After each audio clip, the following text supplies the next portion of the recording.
വിജയിന്റെ പാർട്ടിയായ ടി.വി.കെ കരൂരിൽ സംഘടിപ്പിച്ച റാലിയിലെ തിക്കിലും തിരക്കിലും നിന്ന് രക്ഷപ്പെടാനുള്ള വെപ്രാളത്തിൽ കുട്ടികളടക്കമുള്ളവർ ഓലമേഞ്ഞ ഷെഡുകൾ പൊളിച്ച് രക്ഷപ്പെടുന്ന ദൃശ്യങ്ങൾ പുറത്തുവന്നു. 10 കുട്ടികളടക്കം 39 പേരാണ് ദുരന്തത്തിൽ മരിച്ചത്. പാർട്ടി പതാക പതിച്ച വെള്ള ടീഷർട്ടുകൾ ധരിച്ച കൗമാരക്കാർ വെപ്രാളത്തോടെ ഓല ഷെഡുകൾ പൊളിച്ച് മേൽക്കുരയിൽ കയറി രക്ഷപ്പെടുന്ന ദൃശ്യങ്ങളാണ് ഇന്ത്യ ടുഡേ പുറത്തുവിട്ടത്. തിക്കിത്തിരക്കുന്ന ആൾക്കൂട്ടത്തിൽ നിന്ന് മറ്റു പലരും ഇവരെ പിന്തുടർന്ന് രക്ഷപ്പെടുന്നതും കാണാം. കഠിനമായ വെയിലിൽ തളർന്നവർ കുടിവെള്ളവും മറ്റ് അടിസ്ഥാന സൗകര്യങ്ങളും ഇല്ലാതെ വന്നതോടെ കുഴഞ്ഞു വീഴുകയായിരുന്നു.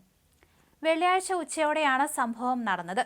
വിജയ് പൊതുപരിപാടിയിൽ പങ്കെടുക്കുന്നതിനെക്കുറിച്ചുള്ള അറിയിപ്പ് സമൂഹ മാധ്യമങ്ങളിലൂടെ പുറത്തു വന്നതോടെ രാവിലെ 11 മണി മുതൽ വലിയ ജനാവലി തന്നെ ആ ഒരു വേദിയിലേക്ക് എത്താൻ തുടങ്ങിയിരുന്നു. ഉച്ചയ്ക്ക് 12 മണിക്ക് വിജയ് എത്തുമെന്നായിരുന്നു പാർട്ടിയുടെ ട്വിറ്റർ പേജിൽ അറിയിച്ചിരുന്നത്.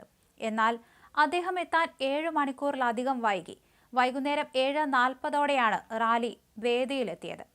ഇത്രയും സമയം കടുത്ത വെയിലിൽ ഭക്ഷണവും വെള്ളവുമില്ലാതെ കാത്തുനിന്ന ജനങ്ങൾ കൂട്ടത്തോടെ അവശനിലയിലായി. പലരും ബോധരഹിതരായി വീണു. തിരക്ക് നിയന്ത്രിക്കാൻ കഴിയാതായതോടെ ആളുകൾ പരസ്പരം തള്ളിയിട്ട് വീഴുകയായിരുന്നു. മരണപ്പെട്ടവരിൽ 10 കുട്ടികളുമുണ്ട്. റാലിക്ക് അനുമതി ചോദിച്ചിരുന്നത് വൈകുന്നേരം 3 മണി മുതൽ 10 മണി വരെയായിരുന്നു. എന്നാൽ വിജയ് എത്തുന്നതിന് മണിക്കൂറുകൾക്ക് മുൻപേ ആളുകൾ എത്താൻ തുടങ്ങിയതോടെ സാഹചര്യം വഷളായി. 10,000 പേർ പങ്കെടുക്കുന്ന പരിപാടിയുടെ അനുമതിയാണ് നേടിയതെങ്കിലും അനൌദ്യോഗിക കണക്കുകൾ പ്രകാരം 1.5 ലക്ഷത്തോളം പേർ വിജയിയെ കാണാനെത്തിയിരുന്നു. റാലിക്ക് Karur bus stand, round and about, light house ഉൾപ്പെടെ 4 സ്ഥലങ്ങൾ ടി.വി.കെ നിർദ്ദേശിച്ചിരുന്നു. എന്നാൽ ജനസാന്ദ്രത കണക്കിലെടുത്ത് പോലീസ് ഈ സ്ഥലങ്ങൾക്ക് അനുമതി നിഷേധിച്ചു.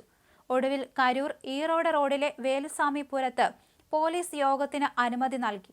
യോഗം വൈകുമെന്നറിഞ്ഞതോടെ സമീപ ജില്ലകളിൽ നിന്നുള്ളവരും ഇവിടെ എത്തി. മണിക്കൂറുകളോളം ഭക്ഷണവും വെള്ളവും ലഭിക്കാതെ നിന്ന പലരും കുഴഞ്ഞു വീണു.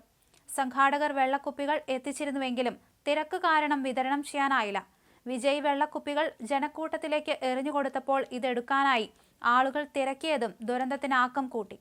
തിരക്ക് കാരണം പോലീസിനും ആംബുലൻസുകൾക്കും സംഭവസ്ഥലത്തെത്താൻ സാധിക്കാതെ വന്നതും സ്ഥിതി വഷളായി. സംഭവത്തെക്കുറിച്ച് പ്രാഥമിക അന്വേഷണം നടത്തുമെന്നും 39 പേർ മരിച്ചതായും നിയമക്രമ പാലന വിഭാഗം എ.ഡി.ജി.പി എസ്. ഡേവിഡ്സൺ ദേശാർവാദം അറിയിച്ചു. സംഭവത്തെക്കുറിച്ച് പ്രാഥമിക അന്വേഷണം നടത്തുമെന്നാണ് എ.ഡി.ജി.പി അറിയിച്ചിരിക്കുന്നത്. കേസ് രജിസ്റ്റർ ചെയ്തിട്ടുണ്ട്.